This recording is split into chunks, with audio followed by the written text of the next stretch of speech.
Anak lelaki dengan bintang-bintang. Suatu hari pada zaman dahulu kala, hiduplah seorang kaisar yang dermawan dan tampan yang memerintah lebih dari separuh dunia. Di kerajaannya yang tidak pernah berakhir, hiduplah seorang wanita yang paling cantik, Laptiza. Laptiza adalah putri seorang gembala. Rambutnya yang berkilau dan kulitnya yang halus dan lembut membuatnya menonjol di seluruh kerajaan. Kecantikannya telah memikat semua orang di kota ini, bahkan burung, binatang, dan pohon. Laptiza tidak hanya cantik, dia juga wanita yang paling baik hati. Dia merawat hewan peliharaannya dan merawat semua orang di sekitarnya. Dan itu bukan hanya burung atau binatang lain. Kecantikan dan kemurahan hati Laptiza membuat bintang-bintang jatuh cinta padanya. Salah satu bintang tersebut adalah Lin. Laptiza, kau memiliki hati yang baik. Kami telah mengawasimu dari langit, dan kami terpesona oleh kecantikan dan hatimu. Karena itulah, aku telah memberimu hadiah. Hadiah apa? Sebuah berkat.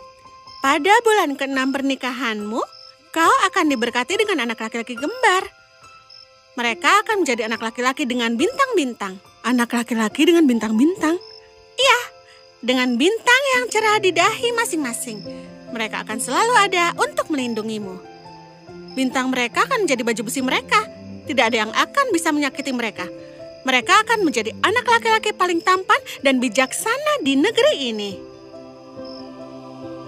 Setelah mengatakan demikian, Lin menghilang di langit. Keesokan harinya, ketika Laptiza sedang menggiring kawanan domba di padang rumput terdekat untuk merumput, dia mendengar beberapa kuda berlari. Ketika dia berbalik, dia terkejut melihat kaisar dengan beberapa prajurit mendekatinya. Begitu kaisar melihat Laptiza, dia jatuh cinta. Siapa? Siapa namamu? Namaku Laptiza. Dan begitulah. Kaisar turun dari kudanya dan berbicara lama dengan Laptiza. Kaisar jatuh cinta dengan gembala yang cantik dan memintanya untuk menikah dengannya. Laptiza yang juga terkesan oleh kaisar setuju untuk menikah dengannya.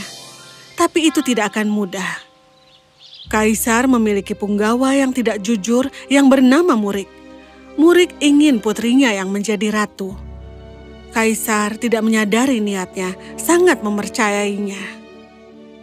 Tapi bagaimana ini bisa terjadi? Istana ini memiliki tradisi yang tidak dapat dilanggar. Dia adalah seorang gembala. Jika dia ingin menikah denganmu, dia harus menawarkanmu sesuatu yang berharga sebagai imbalan. Hanya dengan demikian pernikahan ini akan menjadi sederajat.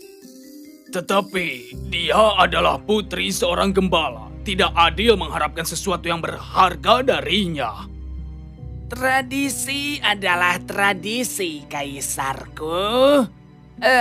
Aku tidak membuat tradisi ini, dan kau sebagai seorang kaisar, kau tidak boleh merusaknya. Tapi... Bisakah aku bicara? Aku punya sesuatu yang berharga untuk ditawarkan. Pada bulan ke-6 pernikahanku, aku diberkati memiliki 2 anak laki-laki kembar dengan bintang yang cerah di dahi mereka. Mereka tidak akan terkalahkan, dan mereka akan selalu melindungiku dan kerajaan ini. Apakah itu benar? Dan bagaimana kita memastikan bahwa kau tidak berbohong? Kalau ini ternyata bohong, maka aku akan ditempatkan di ruang bawah tanah selama sisa hidupku. Apa? Laptiza, tidak. Maafkan aku, Kaisar. Baik itu permaisuri atau gembala, janji adalah janji. Aku percaya pada berkatku dan aku percaya pada diriku sendiri. Kaisar ragu-ragu setuju. Pernikahan berlangsung keesokan harinya. Istana dan seluruh kerajaan bersukacita dan dirayakan selama berhari-hari. Murik tidak bisa mengatakan sepatah kata pun untuk menghentikannya lagi. Tapi dia jauh dari menerima kekalahan dari seorang gembala. Bulan berlalu, dan tidak lama lagi itu akan menjadi bulan ke-6. Murik mulai gelisah setiap hari. Akhirnya, dia membuat langkah terakhir dan berkomplot melawan kerajaannya sendiri. Kau ingin kami menyerang kerajaanmu? Kami akan kalah. Shh. Aku tahu, tapi kenapa itu menjadi masalah? Aku telah berjanji kepadamu 2 kantong emas. Setelah kau ditangkap, aku akan membebaskan dan memberikan hadiah untukmu. Besok adalah hari terakhir bulan ke-6. Aku harus memisahkan kaisar dari permaisuri. Pergilah sekarang. Berikutnya, kaisar menerima berita bahwa rakyatnya diserang. Dia tidak ingin meninggalkan istrinya, tapi itu adalah tugasnya untuk melindungi rakyatnya. Kau harus pergi, sayang. Aku akan baik-baik saja. Secara alami, para penyerang ditangkap. Tapi ketika kaisar bergegas kembali ke istrinya, Murik menghentikannya. Hari ini adalah hari terakhir di bulan ke-6, kaisarku. Matahari akan segera tenggelam, namun tidak ada tanda-tanda anak laki-laki dengan bintang-bintang. Janji adalah janji.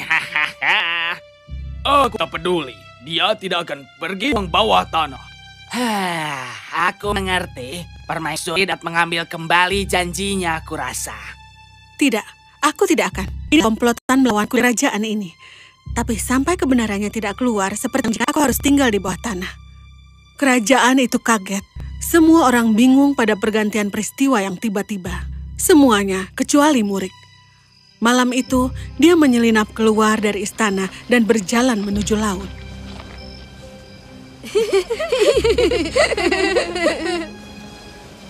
Ini adalah sihir murni. Bagaimana kau berdua tumbuh dalam sehari? Diam sekarang. Istana tidak tahu bahwa berkat Lin telah menjadi kenyataan. Bintang itu telah memberi anak laki-laki kembar permaisuri malam sebelumnya. Murik telah menyaksikan semuanya. Laptiza membaringkan anak-anak lelakinya di sampingnya dan pergi tidur. Hanya untuk menemukan mereka pergi pagi hari. Murik menginginkan bocah ini dengan bintang-bintang hilang. Jauh, jauh sekali. Mereka nasib mereka.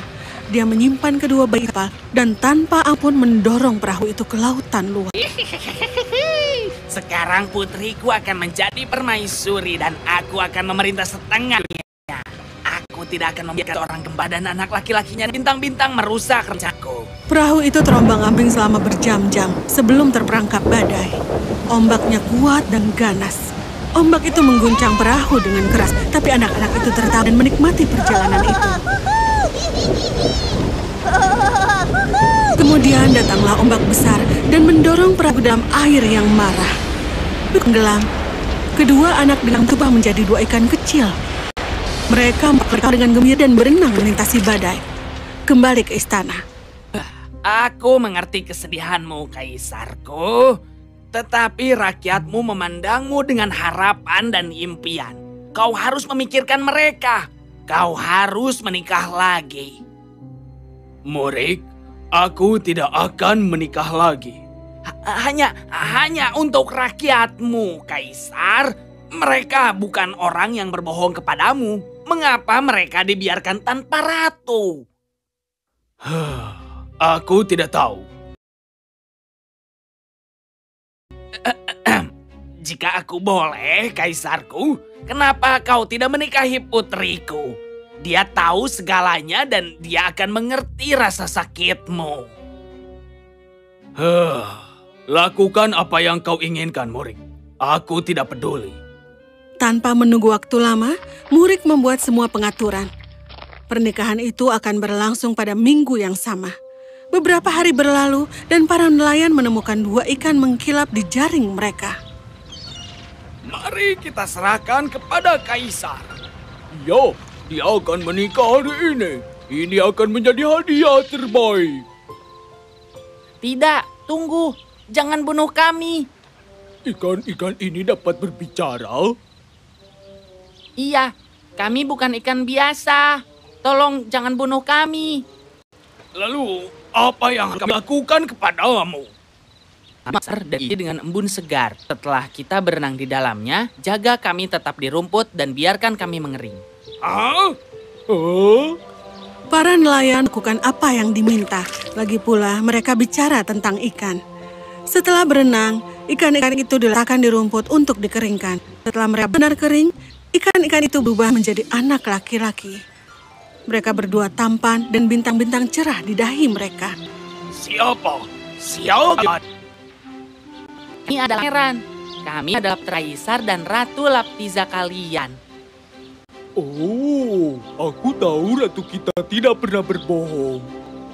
Kita harus mencapai istana sebelum pernikahan itu terjadi. Kau harus menunduk kepalamu dan bilang kepada siapapun. Kami akan mengantarmu ke istana. Istana penuh menunggu upacara. Tetapi baik istana maupun kaisar tidak bahagia. Diamlah semuanya. Kita semua tahu bahwa kaisar telah memutuskan untuk menikahi putriku. Sekarang kita akan Tunggu. Siapa mereka? Dan beraninya kau mengganggu seorang punggawa istanaku. Kami adalah anak-anakmu, ayah. Anak laki-lakimu. Anak laki-laki dengan bintang-bintang. Apa? Bagaimana ini mungkin? Pria ini, punggawa terpercayamu, meninggalkan kami untuk mati di lautan agar ia bisa menjadikan putrinya permaisuri. Dia ingin memerintah, tetapi dia lupa bahwa kita diberkati oleh bintang itu sendiri. Dia tidak bisa membunuh kita. Murik, apakah itu benar? Tangkap dia.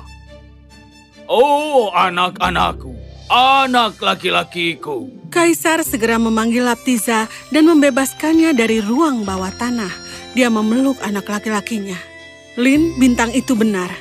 Anak-anak lelaki lahir dari kebaikan, dan kebaikan selalu menang melawan kejahatan. Kaisar dan permaisuri Laptiza memerintah selama bertahun-tahun setelah itu, dan begitu pula dengan anak-anak lelaki dengan bintang-bintang. Tamat.